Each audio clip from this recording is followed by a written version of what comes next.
Assalamualaikum warahmatullahi wabarakatuh. Dengan saya Muhammad Noval Chandra Maulana dengan NIM 4312815 POSDE 2A. Jadi di sini saya akan mempresentasikan project IoT Cisco yang saya buat.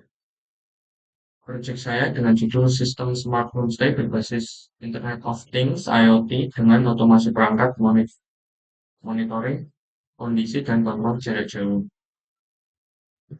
Yang pertama, tujuan saya membuat project ini yaitu untuk merancang sistem homestay berbasis IoT, lalu memonitor dan mengontrol perangkat penginapan secara otomatis dan jarak jauh, serta meningkatkan keamanan dan kenyamanan dan efisiensi pengelolaan penginapan.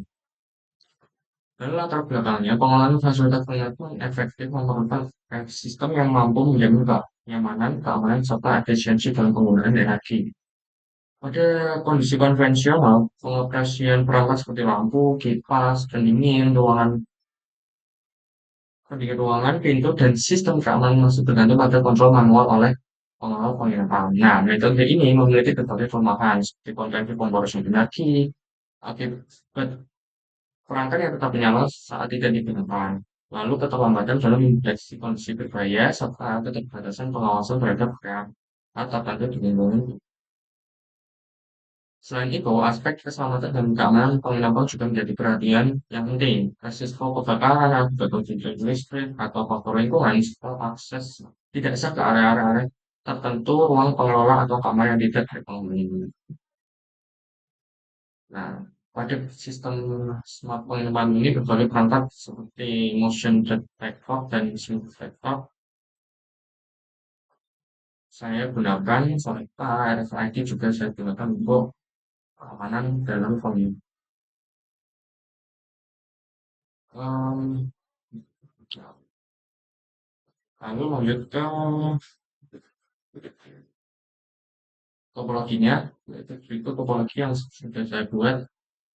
Di sini saya menggunakan kontrol jarak jauh dan kontrol jarak dekat. Yang pertama, terdapat RFID-nya.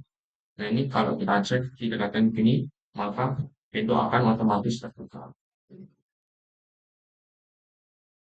Lalu apa saja yang telah saya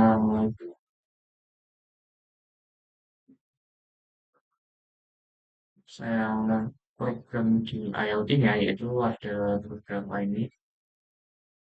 Nah, kurang lebihnya seperti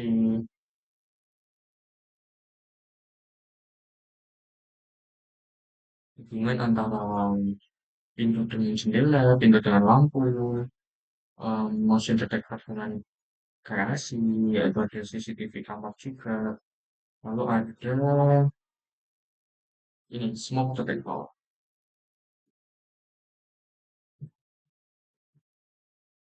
Itu alat dan bahan yang saya gunakan yaitu ada router dan switch, um, dua server yaitu server DNS dan server IoT, ada server power, udah central office server, ada cloud, ada kabel, atau laptop dan smartphone untuk mengontrol dan home gateway untuk mengatur IoT dari alat-alat ini. Serta RFID card dan RFID reader, ada motion detector, gerasi, tiga lampu, maaf, dua lampu mengendar dengan tiga kipas, satu webcam untuk sebagai CCTV, siren, jendela, dan smoke.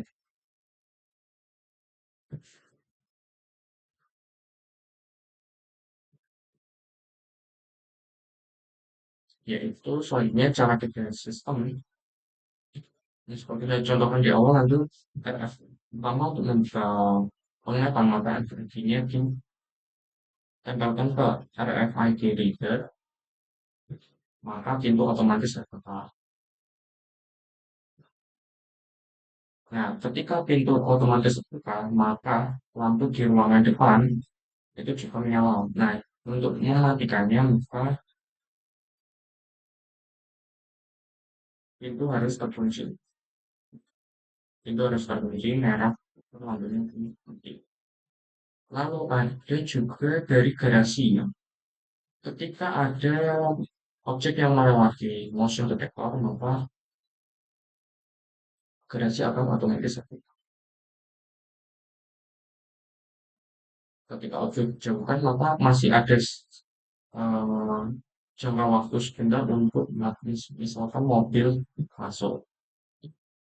Lalu di sini juga saya mau memperlihatkan dua benda yaitu pintu dan blower kamar mandi. Ketika pintu dibuka, misalkan ada orang masuk, pintu dibuka, pintu ditutup, lalu pintu dikunci. Maka blower otomatis akan menyala. Dan ketika pintu di unlock, maka blower akan mati. Lalu ketika lalu untuk waspada kamar tidur, ketika ada orang masuk, pintu dibuka, pintu ditutup. Misal ini malam hari atau misalkan kita akan meninggalkan ruangan penglihatan, maka pintu akan dikunci, webcam akan menyala, serta lampu kamar akan menyala untuk pencahayaan. Lalu ketika ingin mematikannya, kunci dibuka lagi, pintu terbuka lagi, maka webcam akan pergi, lampu masih akan tetap menyala. Webcam mati, tapi lampu tetap menyala. Nah, untuk mematikan lampu, maka pintu harus pintu ditutup. Lalu di sini saya juga menggunakan smoke detector. Smoke detector ini hubungannya dengan siren, jendela, kipas, dari kipas kipas, kipas belakang, dan jendela kamar juga. Untuk mengetesnya, pada itu kita buka ini di terlebih dahulu, kita info, terus pada smoke detector. Nah, ini ada ketentuan levelnya. Kalau menunjukkan ini,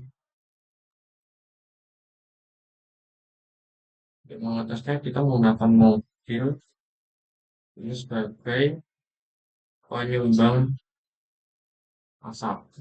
Misalnya kita nyalakan, ini keluar asapnya, kita lihat pada monitornya, ketika asap sudah lebih dari 0,17, maka siren akan berbunyi. 0,17, maka siren akan berbunyi, jendela terbuka, serta kipas angin akan menyala. Lalu ketika asap kurang dari 0,005, maka siren akan mati serta jendela kita juga akan mati. Nah, ini ketika lebih dari 0,17 siren akan ini.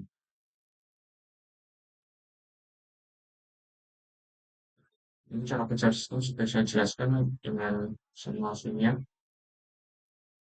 Ketika smoke detector kurang dari 0,5 maka menonaktifkan smart window dan menonaktifkan smart light atau smart fitness. Lalu yang saya coba ini ya, saya pengennya versi terdahulu. Untuk percobaan penetrasi omset tadi sudah. Lalu untuk sekarang lanjut ke analisisnya berdasarkan hasil perancangan dan simulasi yang telah dilakukan. Smart penginapan berbasis IP mampu mengintegrasikan berbagai perangkat dan sensor ke dalam satu jaringan tersebut. Dari sisi keamanan, sistem menunjukkan kemampuan yang baik dalam melakukan monitoring terhadap aktivitas dan akses di lingkungan penyiapan. Penggunaan sensor gerak dan serta sistem akses berbasis RFID memungkinkan sistem untuk membedakan antara akses yang sah dan tidak sah. Kesimpulannya, berdasarkan hasil perancangan, simulasi dan analisis yang telah dilakukan, dapat disebutkan bahwa sistem smartphone 8 khusus IoT berhasil dirancang dan diimplementasikan. Sistem ini mampu mengintegrasikan berbagai perangkat dan sensor dalam satu jaringan pesawat. Penerapan otomasi melalui aturan harus memungkinkan perangkat bekerja secara responsif terhadap kondisi lingkungan dan aktivitas penghuni. Hal ini terbukti dapat meningkatkan efisiensi penggunaan energi mengurangi ketergantungan pada pengoperasian manual. Dari sisi keamanan dan keselamatan pun, sistem mampu memberikan monitoring lebih baik melalui penggunaan sensor dan sistem akses berbasis aplikasi. Serta sensor asap ataupun dapat memantau kebakaran respon otomatis yang dihasilkan dari fungsi sirine dan pengaturan trafik itu menunjukkan bahwa sistem memiliki tingkat kesadaran yang baik dan dalam menghadapi kondisi darurat. Mungkin sekian presentasi dari saya. Kurang lebihnya saya mohon maaf. Wassalamualaikum warahmatullahi wabarakatuh.